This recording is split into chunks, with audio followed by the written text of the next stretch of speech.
شورای نگهبان. شورای نگهبان وظایف مختلفی داره.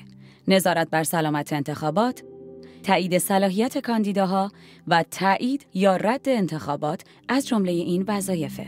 ولی کار اصلی شورای نگهبان انطباق دادن مصوبات مجلس با شرع و قانون اساسیه.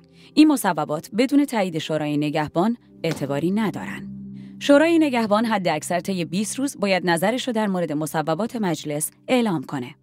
اگه تو 20 روز نظر نده، یعنی مصوبه رو تایید کرده. شورای نگهبان 6 فقیه داره که رهبر انتخاب میکنه و 6 حقوقدان که توسط رئیس قوه قضاییه به مجلس پیشنهاد میشن. این حقوقدانها در بررسی مسائل اسلامی حق رأی ندارن. عضویت در شورای نگهبان محدودیت زمانی نداره. یعنی اگر رهبر اراده کنه، یک نفر میتونه برای همیشه توی شورای نگهبان بمونه.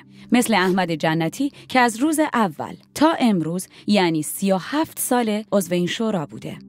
برای اطلاعات بیشتر به سایت دیدبان مجلس سر بزنید. دیدبان مجلس، نگاه ملت بر خانه ملت.